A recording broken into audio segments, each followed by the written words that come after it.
Hi, I'm Tim. Welcome to our channel, and thanks for logging on. If you enjoyed these videos, do me a favor and subscribe to our YouTube channel right here at Watchbox Reviews.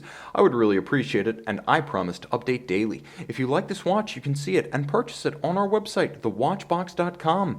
Today we are discussing an all-arounder from Omega, the Omega Seamaster Aqua Terra, 41.5mm in stainless steel. If you're looking for an only watch from a great brand that offers a broad range of features, functions, and high-tech refinements, you have started and you may finish in the right place with this watch. 41.5mm across the round of the case, not including the crown. It's relatively slim, 13.3mm with a sloped case flank. This one is safe for dress sleeves. On my 16cm circumference wrist, you can see it is 48.5mm across the wrist, lug to lug, and the spacing between the lugs, if you wish to accessorize with a strap, is 20mm.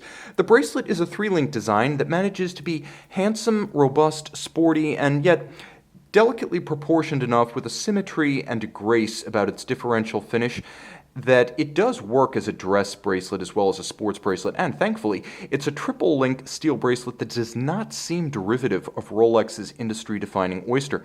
Combination of polish and satin, large links and small, all removable links fixed by screws, double deployment clasp, though the Aqua Terra is more of a surf-turf Seamaster, a dress watch as well as a sports watch in one. It does feature twin-trigger release, so this clasp cannot pop open. It's not friction fit, however, it is a sequential clasp. You'll note it does close one side after the other.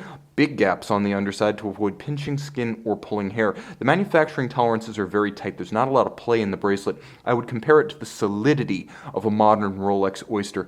The timepiece does have an interesting form about it. The case says Omega Sports Watch with the sheer side satin finished and the polished flared bevels, but the minimalist conical non-rotating bezel says dress watch, and the dial is a mix between the harder core Seamasters and possibly a little bit of the symmetry and grace of the DeVilles. You can see large applied indices, and at center, broad arrow, Seamaster-inspired minute hand, vintage nod right there, and below, the teak deck concept, vertically striated, that was the standard from the late 2000s right up to the 2017 redesign of the Aqua Terras. I happen to prefer this particular design, and of course the pre-2017 models featuring a trapezoidal aperture for the date to balance the 9 o'clock index rather than 6 o'clock. Applied Omega marquee and a lower stepped minutes and seconds track outboard. This is an easy watch to read. I have to say, I was concerned when I first saw it that silvered indices, silvered hands, and a silver dial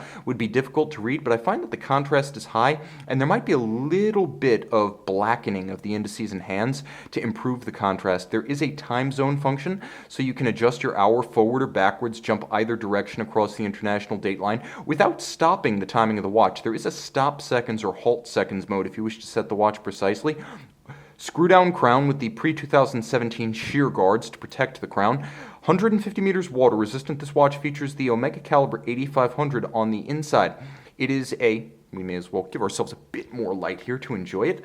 It is an Omega coaxial chronometer. So it's a coaxial using the George Daniels tri-level coaxial escapement system for improved short-term timing stability and long-term maintenance minimization. It will reduce the amount of maintenance long term. It does feature coaxial chronometer status, so it's also COSC certified. It has a full bridge with a free-sprung balance for shock resistance and an SI14 silicon hairspring for anti-magnetism. Twin mainspring barrels in series, 60-hour power reserve. It beats away at 25,200 vibrations per hour, and you'll note the distinct finishing. It is machine finish, but it's thoughtfully executed, and it was a conscious decision to use this spiral Côte de Genève in arabesque as well as black oxidized rather than polished or blued screws. Everything here is nicely executed. It's both handsome and durable, robust and sophisticated. That's the Omega caliber 8500. It's all of those things in one. A dress watch, a sports watch, an aquatic watch, equally appropriate for the carpool or the swimming pool, the boardroom or the boardwalk. You can see this one and make it yours on the watch box.